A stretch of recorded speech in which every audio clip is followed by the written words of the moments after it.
Hola a todos, ¿cómo están? Espero que hayan podido ver los videos anteriores, la entrevista de Adrián Beliú. Pude comprimirlos todos en dos archivos, así que para que sea más rápido de verlos. Igual son capítulos largos, así que les recomiendo que se den el tiempo de escucharlos. En el episodio de hoy los voy a dejar con Martin Atkins, que es un músico y profesor de la Universidad de Música, que tuve el placer de conocer en persona, pese a que yo ya lo conocía por internet, porque él tiene 3 libros, el Tour Smart, Band Smart y otro introductorio a la industria de la música, chiquitito. Él tiene una mirada súper crítica sobre la industria que los invito a que la escuchen. Él habla desde la independencia, no habla desde los grandes sellos, y es una realidad que nos toca aquí en Sudamérica y en Chile particularmente. Es súper divertido conversar con él. Por suerte lo conocí en persona y pudimos compartir esta grata entrevista. Y podrán escuchar algunas preguntas de la gente que estuvo presente, que fueron bastante interesantes y ayuda a profundizar un poco más quién es Martin Atkins. Los invito a que busquen en Amazon sus libros, también tienen su página personal. Martin nos comparte un poco la descripción de sus libros que tiene publicados. Y eso, así que espero primero que hayan disfrutado de la entrevista de Adrián Beliú y que lo vean entero. Y ahora seguimos con Martin Atkins. El siguiente capítulo va a ser una entrevista, pero no tan vieja como estas dos, que tienen 1 o 2 años de antigüedad, sino que es un panel en el que pude participar hace un par de semanas en una feria de Projazz, que es uno de los lugares donde hago clase de industria de la música y de negocio de la música. Así que tiene mucha información y mucho insight, porque en el panel estaba el encargado para Latinoamérica de CD Baby, el cantante Humboldt, que tiene una experiencia de primer plano de poder comenzar su proyecto musical y hacerlo crecer. Y una asociación nueva que podría ser gremial, llamémoslo así, es como una corporación sin fines de lucro nueva de músicos, y que han estado asociándose para transmitir el know-how, conocimiento, insight sobre la industria y contactos. Y bueno, ahí van a escuchar a este panelista que describe todo lo que están haciendo y que acaban de partir hace muy poquito. Así que los dejo para que vean a Martin ahora, y en el próximo video el panel de Projazz sobre industria de la música. Así que saludos, nos vemos. Okay. Entonces, I'm going to introduce you to these guys. Okay. Bueno, él es Martin Atkins, es profesor de la Universidad de Música. Hace poco que empezó a hacer clases en la Universidad de Música. Y coincidentemente le hace clases a nuestros 2 alumnos que están allá, al Alejandro Gido y a Matías Allende. Él recién le mandó una selfie que nos sacamos al WhatsApp. Ejido está en Música. Alejandro, he's laughing. All right. Okay. We hope they are making the good name. Martin ha trabajado con bandas como Nine Inch Nails, que es de las más famosas, Big, Public Image Limited, que es otra banda famosa. Como músico. Tiene he has a record label, Invisible Records. That's right. We've released 350 albums since 1988. 350 discos desde el 88. In which kind of music? Genre, primarily industrial music. Industrial. But industrial, to me, punk. So I came up through punk. Sorry. With Johnny Rotten from the Sex Pistols. Tocó con and punk became very broad to mean all kinds of things. And so industrial music was very broad, computers, electronics, triggers and samples, and it was very exciting in the 90s. So that my label was about industrial music, but we also released spoken word, ambient, dark, hop, dub. Se habla de los estilos que tiene, o sea, llama industrial a toda una gama que sale del punk, que tiene electrónica también incluye. And you are in Chile because you were invited to give some speaking. Yeah, so my career was a drummer. Fue I started baterista playing drums when I was 9. desde los 9. Joined my first band when I was 11. I joined the band with Johnny Rotten when I was 19. A los 19 se puso la banda con Shakespeare. And we did 5 or 6 albums, toured the world. We were signed to Virgin in the US, Warner Brothers in the US, Elektra, Virgin Europe, Nippon Columbia in Japan, Virgin Australia. Okay. So I played drums a lot. Then I joined. I left that band. Dejó la banda después de girar por el mundo. I joined a band from the UK called Killing Joke. Una banda que se llama Killing Killing Joke. Joke still exists. You know Killing Joke. And then I worked with a band called Ministry from Chicago, who are a industrial metal band, who's played big festivals now. I started my own band called Pigface, Big Face. which has 400 people, not all at the same time. We just celebrated 25 years with that band. Acaban de celebrar 25 años con esa banda. We sold out the House of Blues in Chicago, which is 1,200 seat. Wow. 9 drum kits. 9 drum kits. 9 drum kits.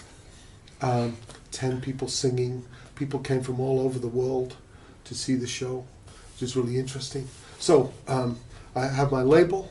I own a studio Tiene un estudio también. because my label was giving all my money to the studio, so I made one. A music publishing company, Tiene publishing. merchandise company. Merchandising. My label owns 10,000 songs. My publishing company owns the publishing on over 3,000 of those songs. So I completely own Ok. 3,000 songs. Él controla los derechos de las canciones, tanto desde el sello con 10.000 canciones como en su publishing con 3.000. De esas 10.000 son 3.000 de su publishing. And so I started teaching by accident. Empezó a enseñar por accidente. I was booking big tours of America with 5 bands on 3 buses, 54 shows in a row. Estuvo haciendo fechas para varias bandas de todo Estados Unidos. And we would do 20,000 promotional CDs, 20.000 discos Give promocionales para regalar. 80,000 promotional postcards with Tarjetas.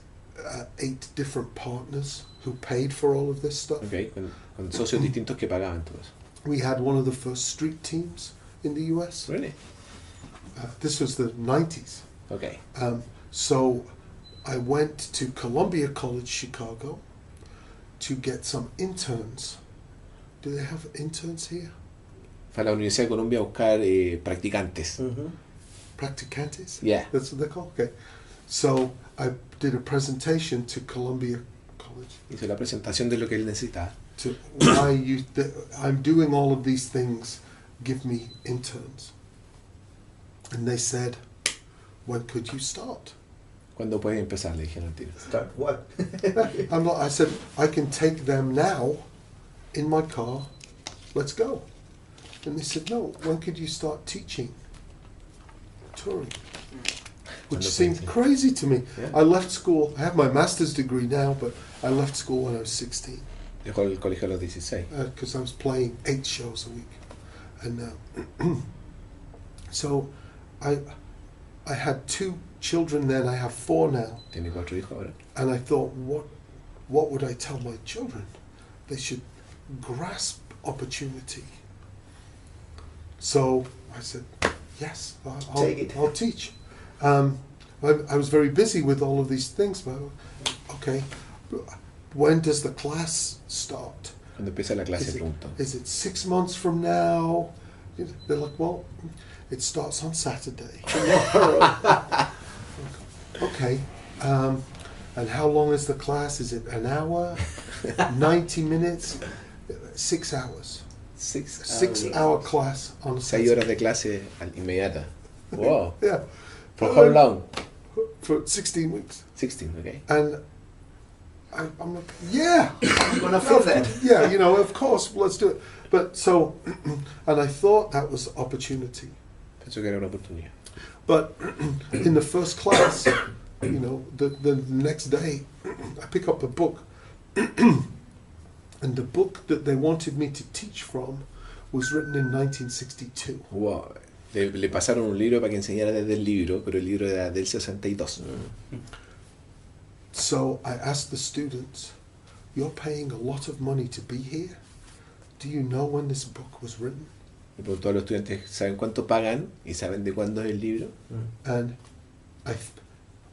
in my story, I picked up the book and hit the student, but I didn't. And so I started to write my first book, Tour Smart, for that class. And then Tour Smart became an Amazon bestseller. And I've been to a lot of places playing the drums, but I've been many more places speaking on the music business and touring at first, and now just broader topics. In those first weeks, you were just teaching from here.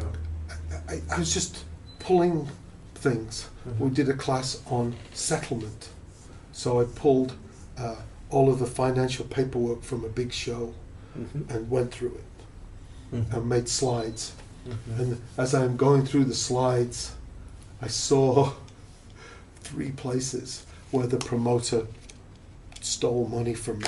I'm in class going, what the... Se dio cuenta mientras hacía la clase que el promotor le estaba robando plata, explicando lo que hacía punto por punto.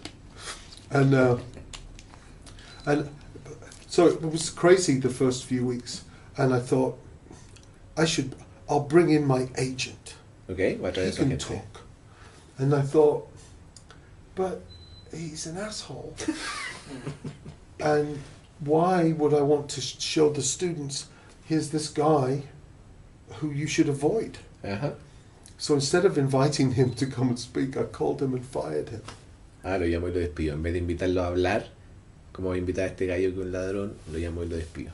So the teaching just started to, I think it was once I started to teach that I started to learn all of the things that I put in my book and how I learn, and that started me on my road to my associates. I got my associates in audio, my bachelor's degree in entertainment media business, and my master's in creative media.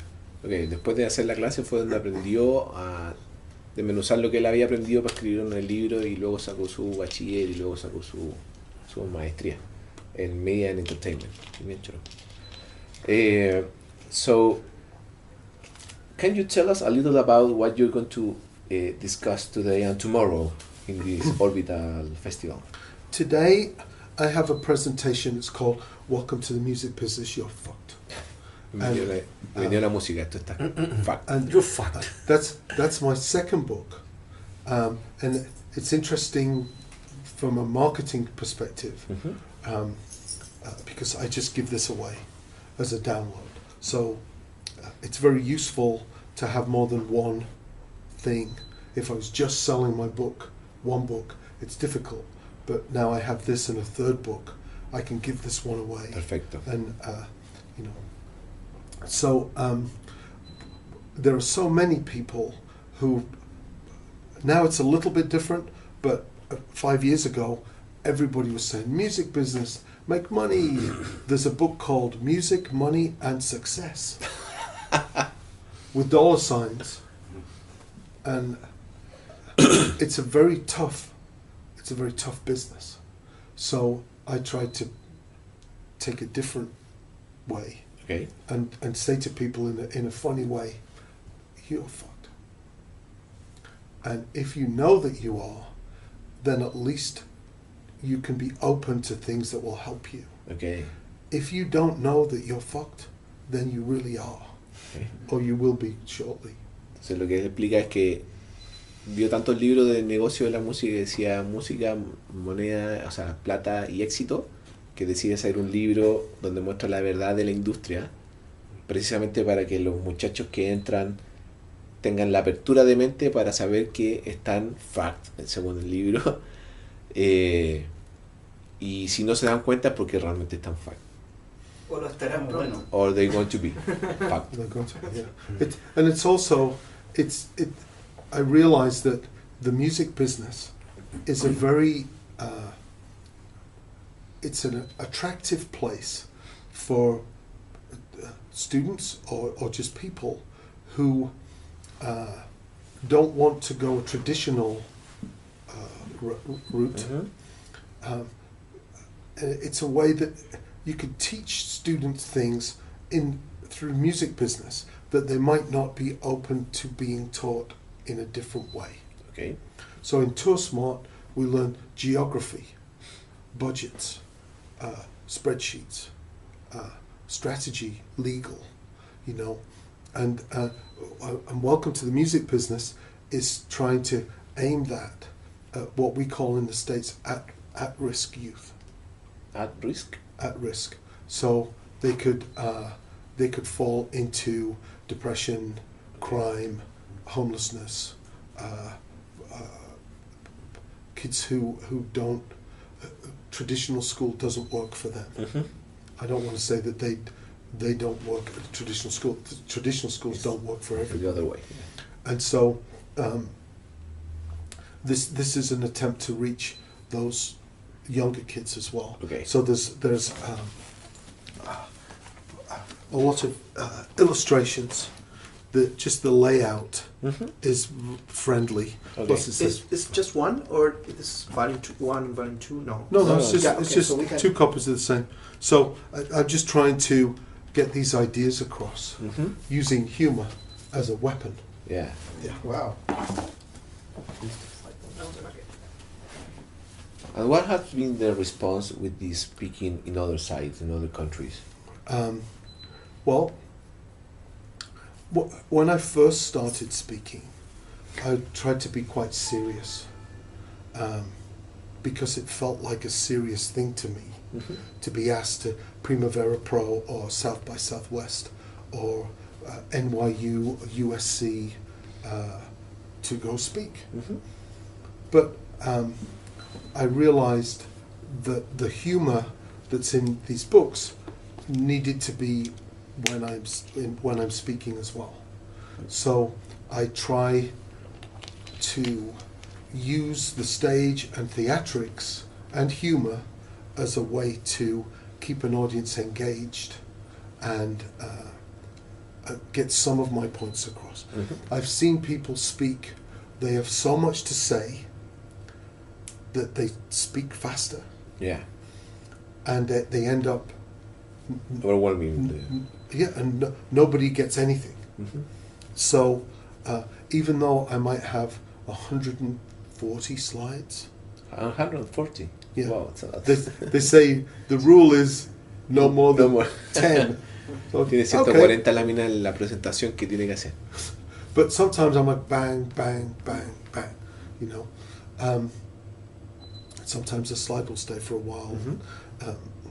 So I found that by using humor and different techniques, people like my events and they remember Okay. pieces. So I'm with an Australian delegation. Mm-hmm.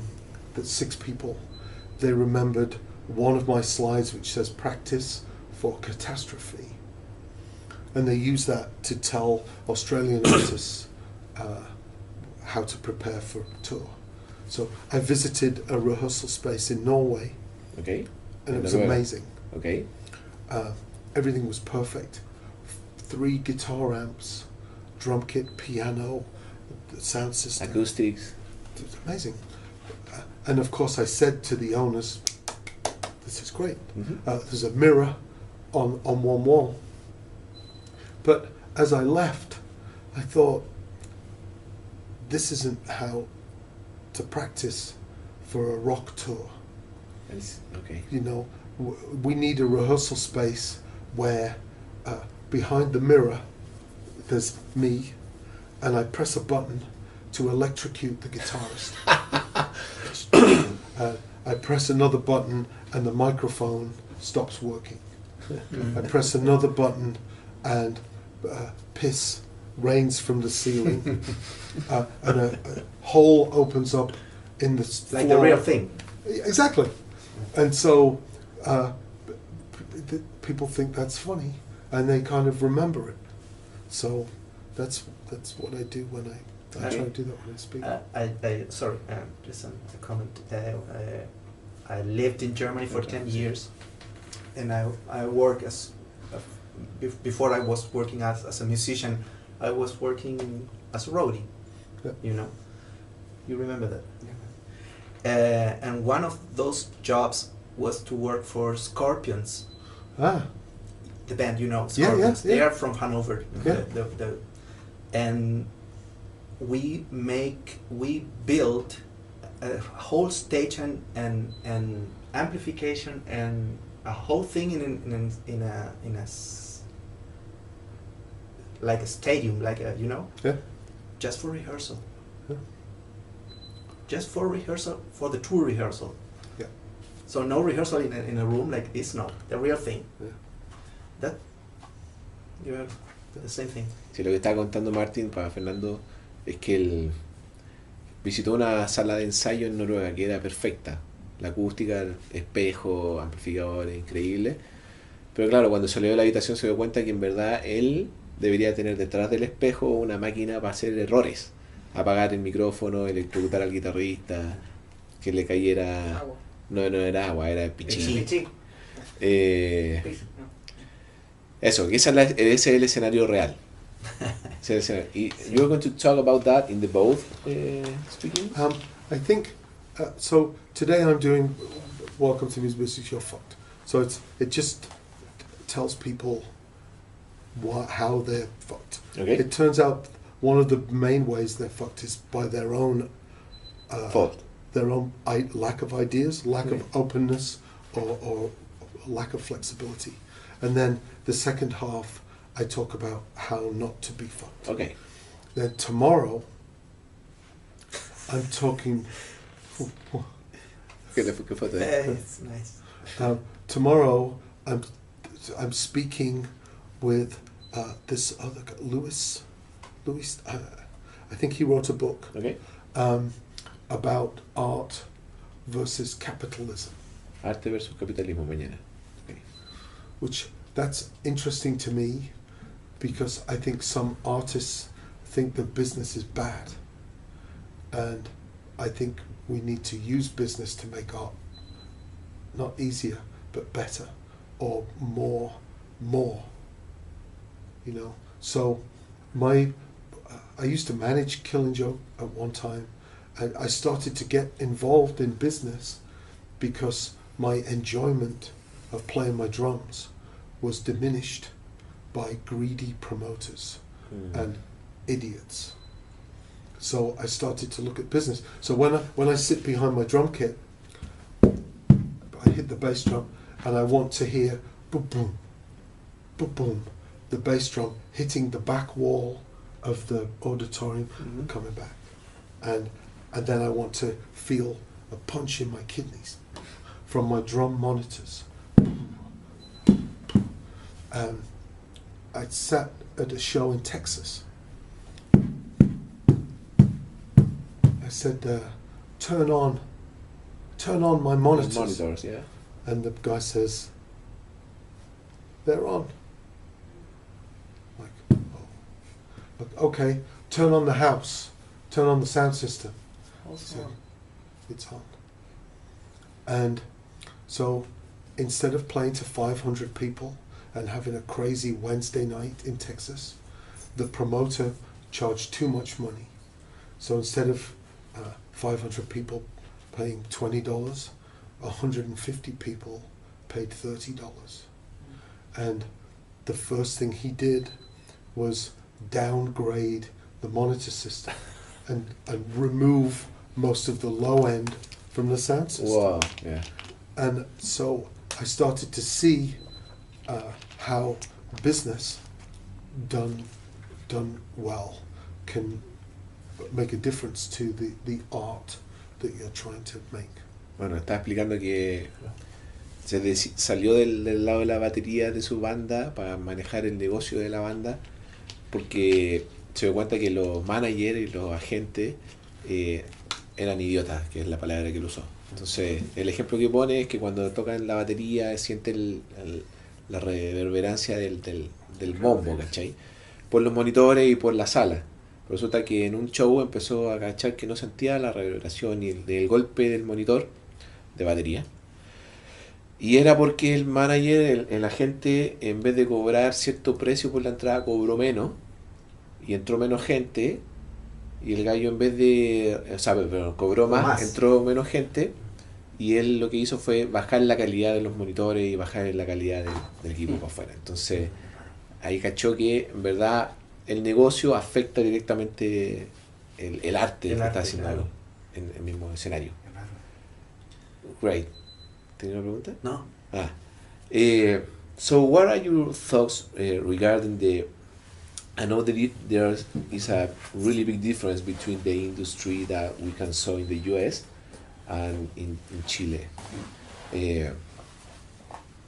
What do you think is the main advantage that we can have because we didn't have this structure of the traditional industry?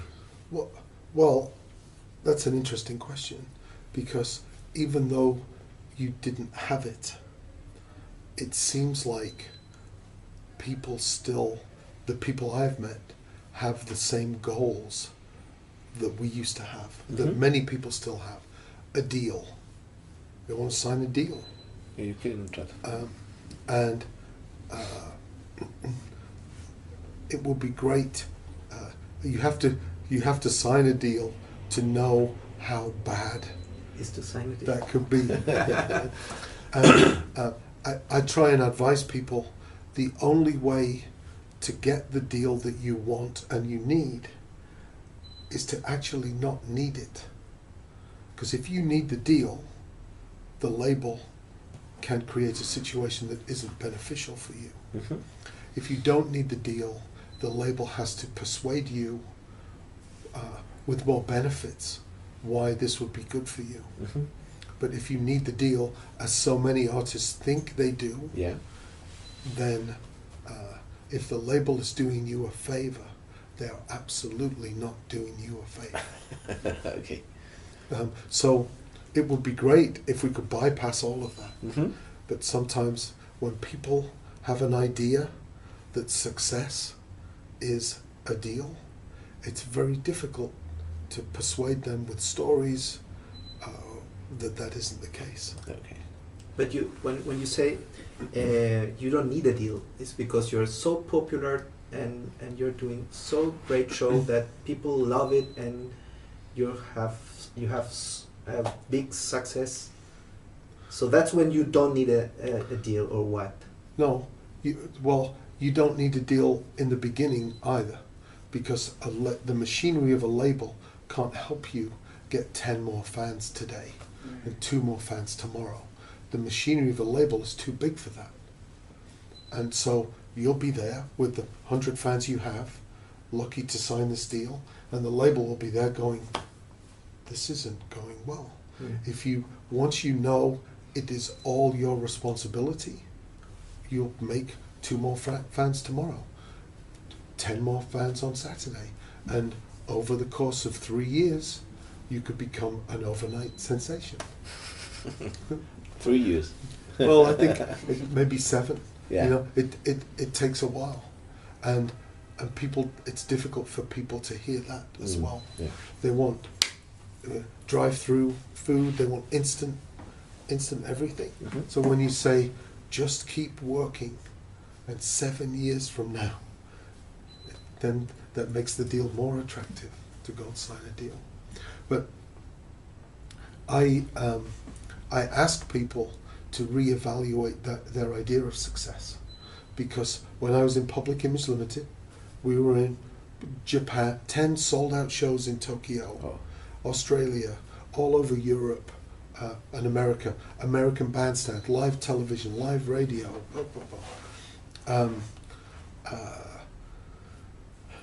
at a house in Los Angeles with a swimming pool and palm trees. And for a kid from England who left school at 16, that is success. Yeah. You know, I would take a picture to send to my mom and dad, and I didn't have to write on the picture, I am succeeding, because there's the palm trees and the swimming pool. But it was actually shit. I didn't get along very well with John in the end. We had a hit single all over the world, everywhere. And it took me a year to finally go, I'm not happy. This is shit. I don't care about the pool, you know. I don't care about the palm trees. This is shit. And so I quit. So I had to, it took me a few years to go through that process to think that being on the front cover of Melody Maker or those magazines and being on television was success. It wasn't success for me. So the other thing I advise artists to do is do it. And they'll find what success is for them along the way. And what is success for you? Now? Or then, I mean, what was the change in your 16? I didn't know what it was when I quit the public image, but I knew it wasn't a hit single, a house in LA with a swimming pool and palm trees. I knew it wasn't that.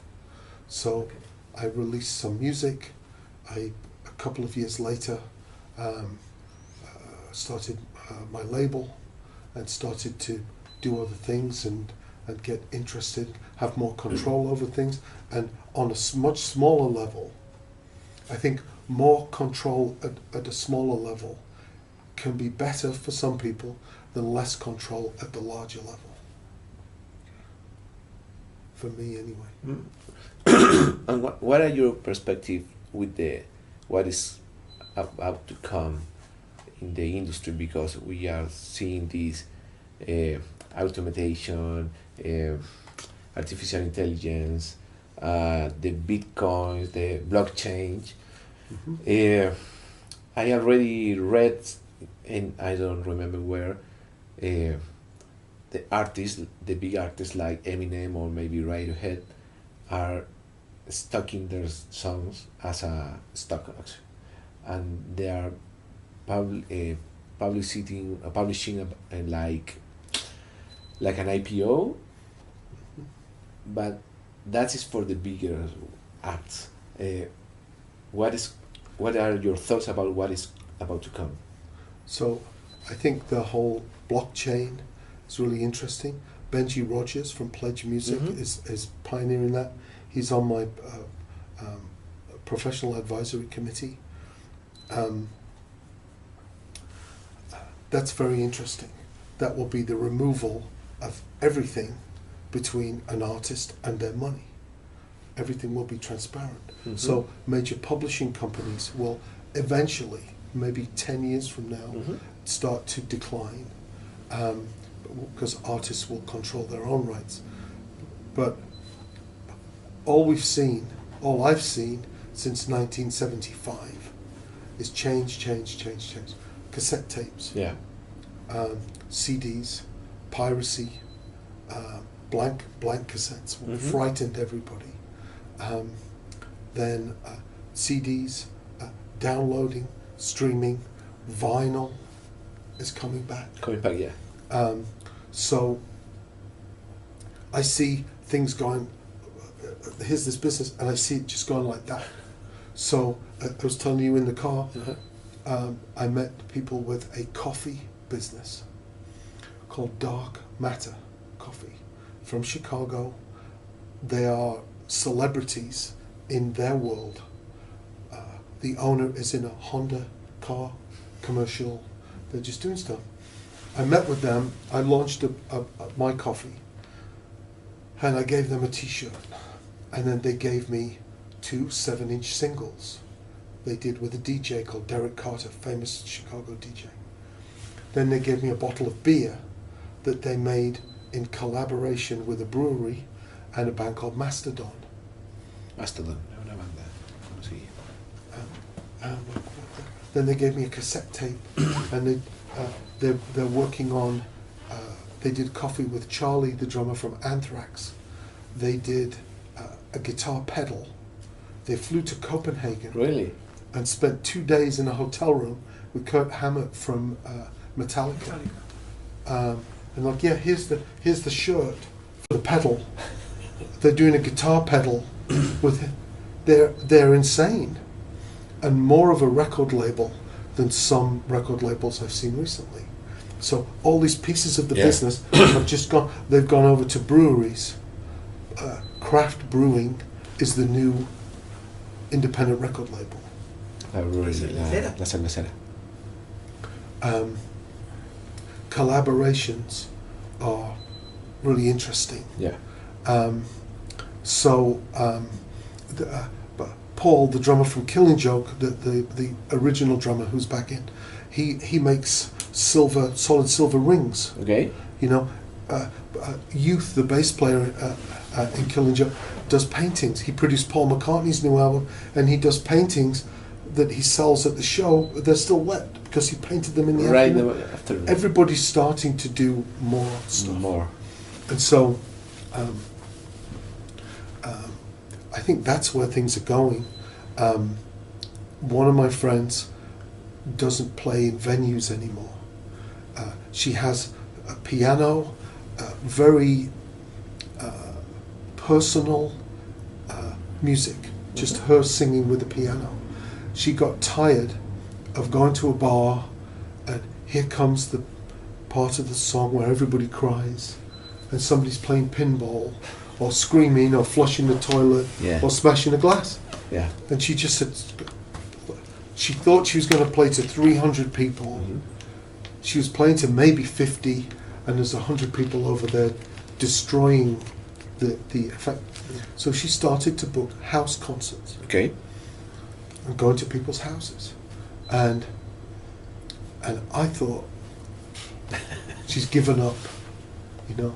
She said, yeah, I made $80,000 last year.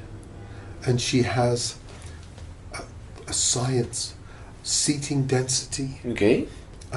When you ask for the donation, there's a difference between the jar The jar, okay. being clear or opaque. Okay. She knows it affects how much money people give. If they can't see the money, when you can see money inside the jar, I called it a tip jar. She said, no, it's not a tip jar. It's a donation vessel.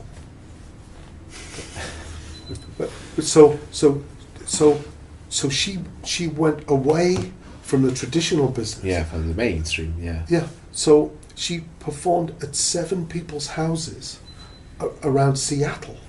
Okay. Seattle, Washington. And 2, 10, 30, 45, 8, you know. And so she saw all this on the map and then booked a theatre show for her fans. She had so many fans now. Yeah. After 3 years, she invited them to this theatre show, which she sold out. And she could play her piano without people playing pinball and smashing glasses. So sometimes you go over here to go there. So I can't predict what's next. But I'm reissuing vinyl. We just did a double vinyl in a gatefold sleeve. It's all printed, but the front was blank, and we hand screened the front with glow-in-the-dark ink. You know, the one you put stars on the ceiling? Yeah. I haven't seen anybody do that. Well, we could do it because it's just ink Yeah. and a screen, you know. So we sign and number that, and we treat it like art. And those are $60 each. So the new economy, instead of trying to sell 10,000 albums with Warner Brothers, where you might get $10,000 from them, Yeah. maybe, yeah. because they'll say they'll have spent so much money to sell the 10,000, you will probably owe them. Yeah. A lot more, yeah. But the new game, I think, is if I sell 200 copies of this album for $60, that's $12,000 for selling 200 albums. Mm. And you create an object, and you can put pictures of the object online with a link to the download. Yeah. So you walk away from it and come back to it. Okay.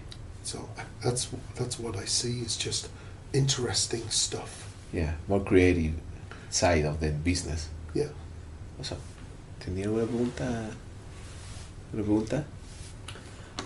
I have a question. It's not a general question. It's a very Okay. precise. Why do you say don't tour left from the red line? What is it? Don't go west. Yeah, Why? it's amazing. It's half of the states. It's 2/3.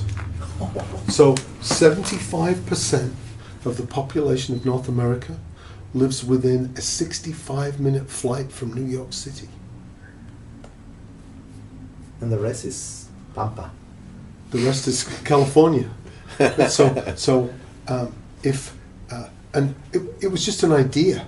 I thought, well, where are the 100 largest cities? So I put them on a map. And I asked my label manager, how many are west of that line? And he said, oh, I think it's 50-50. I'm like, well, could you take 10 minutes? So we looked. There are, I think, 14 or 15 of the 100 largest cities in America are west of a line from Minneapolis down to Texas. Mm-hmm. So also, what else is west of that line? It's a 2,000-mile drive. What's that, 3,000 kilometers? Mm-hmm. From Minneapolis to Seattle, or Texas across to San Diego. So if you look at a tour budget, it's 2 or 3 days to go across the top, or 2 days to go across the bottom, gas, time. So I tell bands, just don't go west of that line. Plus, you also have bands who just want to go to LA. I'm like, why? Because no one's going to walk into the club and sign you. And they want to go to LA like I wanted to. I thought that was success. So they want to, and you show some bands the numbers. It's 2,000 miles. You know, you get 15 kilometers to the gallon. I don't know what that is, liters and. The numbers don't make any sense. If you stay east of that line, instead of doing 10 shows in 15 days, going west, you can do 15 shows in 15 days. You can play to more people, less miles, more t-shirts sold, more beer, more pizza, more girls, whatever you want. It's going to happen east of that line. Once you become successful, go west of that line. So you keep your drives short. You can stay late in the place you played last night. Hang out with people you've met. You can arrive at your next gig early. Make sure everything's okay. Tune up your guitars. Hand out some flyers. Invite some people from the coffee shop and the hair place and the fashion place, the tattoo place, whatever. Make your show more successful. When you go west of the line, you're just driving. Yeah, no. You No chance. just drive. Qué práctico, ¿eh? Está bueno, está bueno. ¿Cómo estamos de tiempo, o sea? Son las 12:20. Ah, está bueno. So, no, hasta ahora. So, Una vez. thank you, Martin, for your time.